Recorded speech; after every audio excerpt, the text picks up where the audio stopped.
so thrilled and honoured to be invited here to speak, but especially because I'm replacing Senator Lee Rhiannon, who I respect a great deal. Now, it's going to be the fact that my appearance is going to be a disappointment to you. But especially the fellow who brought that up before. But anyway, it occurred to me there's another ground upon which I can disappoint you. I saw that Senator Rhiannon was described as a watermelon. You would have heard it. Green on the outside, red on the inside. I thought about it. I thought, I'm no watermelon. I like to think of myself as a sausage, thin-skinned and 30% fat. Anyway, just picture yourself in this group later on. Go and buy a drink and pass this question around. Ask people you know, people you like, this simple question. Here it is. Ask them, do you oppose corruption in the public sector? Well, that's a pretty dumb question, and they're going to say immediately, well, of course. And if they don't say of course, you know what's going to happen? You're going to separate yourself from them, aren't you? It's as clear and it is as simple as that. But that broad expression, corruption, I don't want to say you're ignorant. I'm going to tell you some things now, and I'm almost certain you will have no idea how bad this problem is. I'll give you some statistics here. Without a doubt, corruption is the most serious crime on the face of the planet. It dwarfs the drug trade. Incidentally, the drug trade would not be in business. It would not flourish except for what? Corruption. And the fact is that the World Economic Forum, this is a 2014 estimate. I looked for the statistics. These are not the extreme statistics. I got them from reputable organisations. In 2014, the World Economic Forum said the international cost of corruption was more than $3 trillion annually. Now that's more than 5% of the global GDP. To put it into perspective, that is twice the size of the Australian economy. The World Bank estimated that of that $3 trillion, $1 trillion was paid directly in bribes, mostly in the third world. It also estimated that corruption makes up to 25% of the African GDP. The World Economic Forum estimates that corruption increases the cost of doing business by up to 10%. So when you go over and next buy a schooner, bear this in mind. There's 40 cents on top of the glass to pay for the corruption. I got that table circulated while Michael was speaking. You see that Australia was ranked 11th on the table. We've been sinking, and I think that table's... We used to be first. That table is a little out of date. I think we may have gone to 12th or 13th on the last count. The thing is, I just want to remind you, remember at the London Olympics when Australia slipped out of the top 10 places in the medal tally? They wanted a royal commission into it. But we're allowed to slip out of the top 10 in terms of non-corrupt countries, and it can go by as though it's a joke. Now, all those sorts of numbers and figures and flash things that I just said about the cost of doing business might seem sickening. Oh no, wait for this. It's sad but true. 20,000 human beings die every day from starvation and preventable diseases. In 2005, these numbers are out of date, but there's no reason to think that they're wildly wrong. By the way, I took a conservative number there. Some organisations say it's 30,000 a day. I took conservative numbers here. 2005, the World Bank estimated that between 20% and 40% of all official development assistance was simply stolen straight away and goes into offshore banks.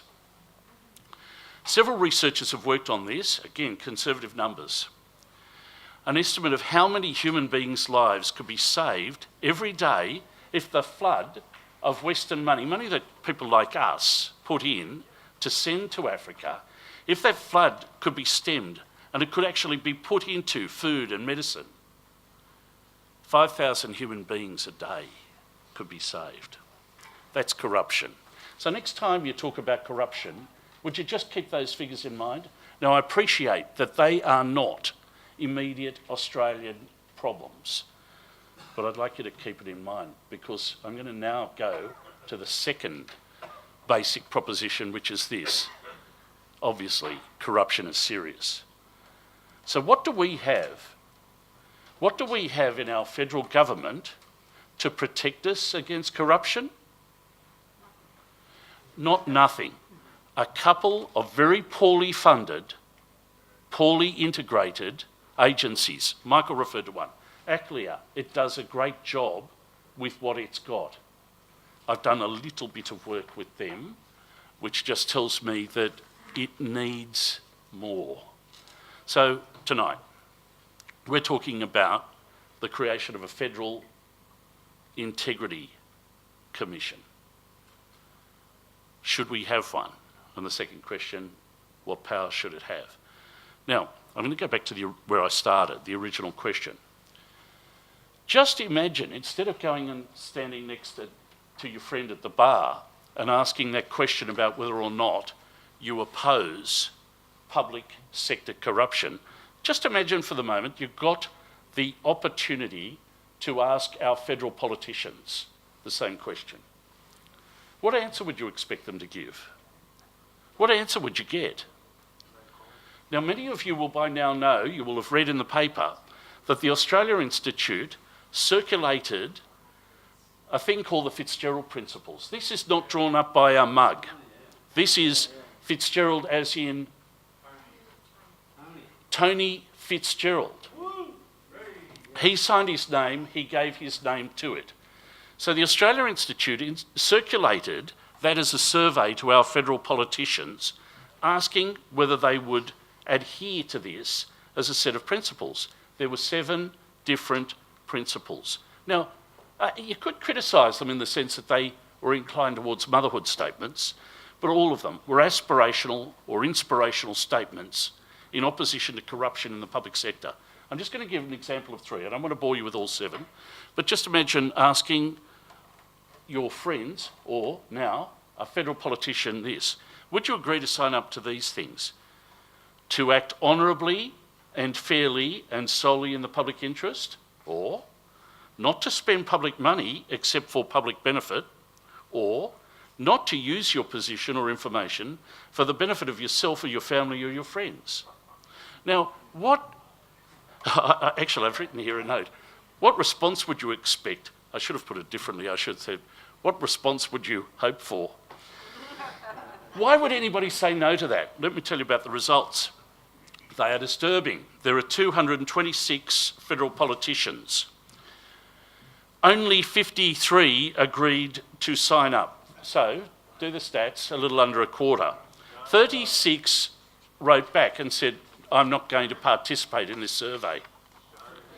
137 federal politicians didn't even bother to reply.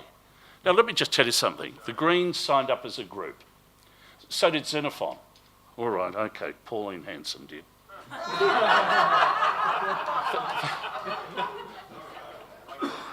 Michael told you before about the Senate inquiry. I went down recently and gave some evidence to the Senate inquiry.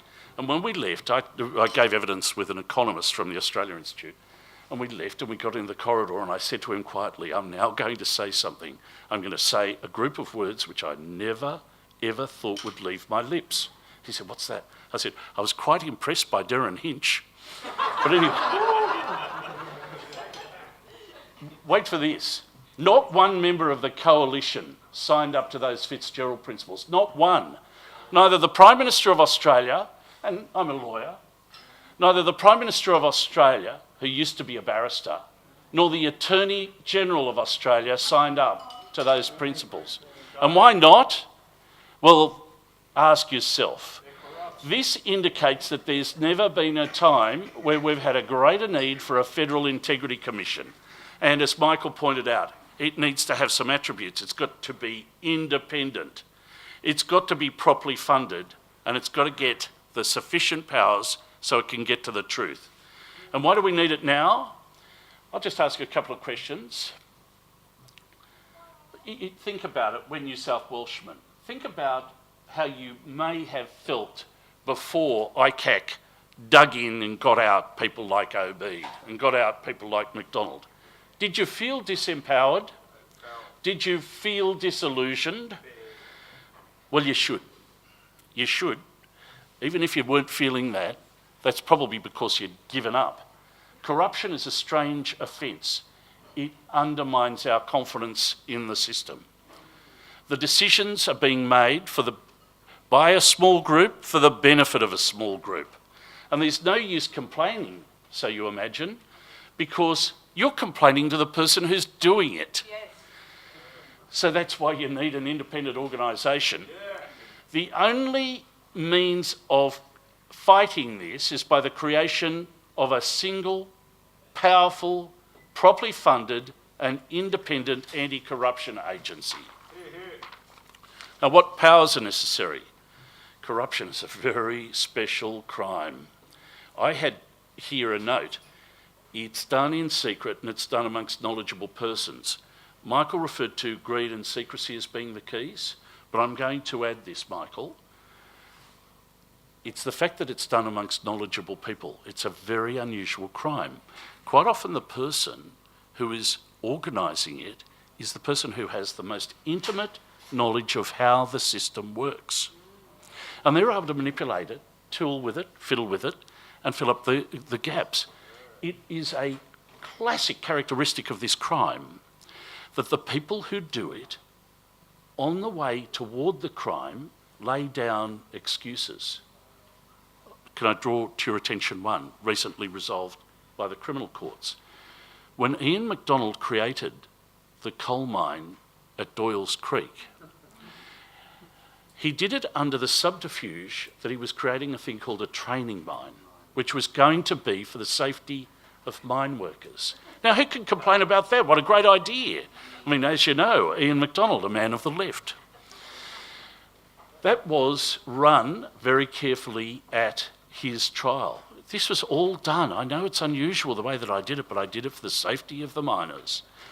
That's how corruption works. So it's not just greed, it's not just secrecy, it's also the knowledge, the ability to manipulate the system. That means you need special powers to get to the bottom of it.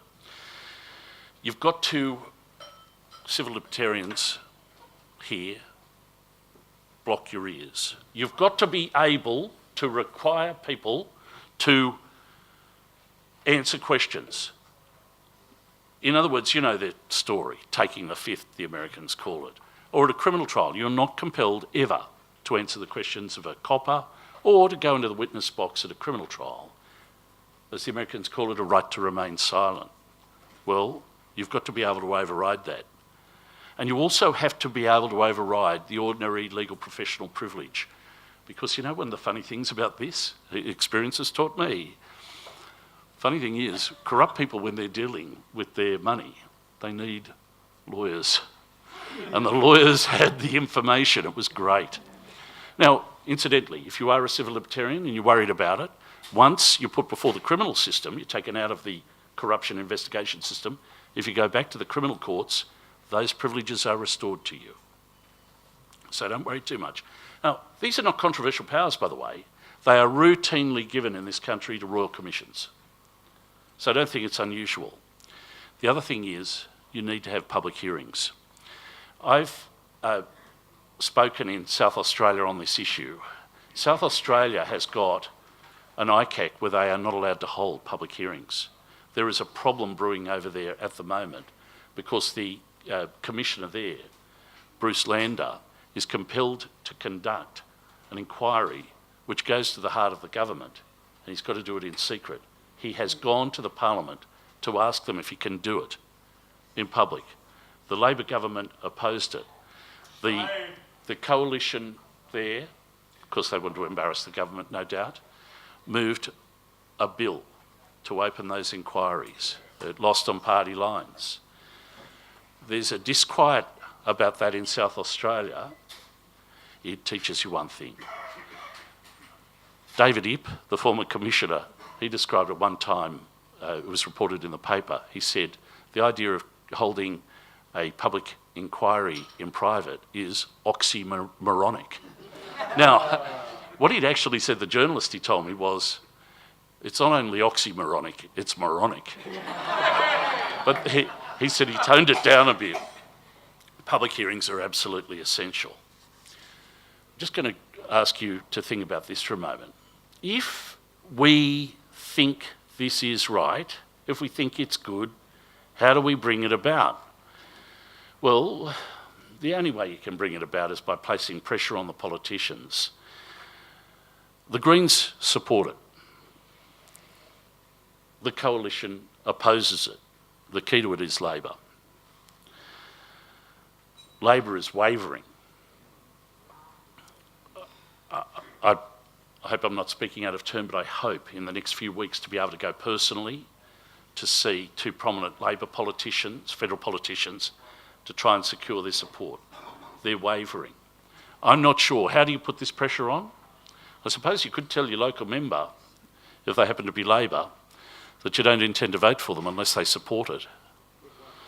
And you know what else? And if you're fibbing about that, that doesn't matter, because your local member hasn't signed up to the Fitzgerald principles, one of which was always to tell the truth in your dealings. So even if you're fibbing, just tell them that anyway.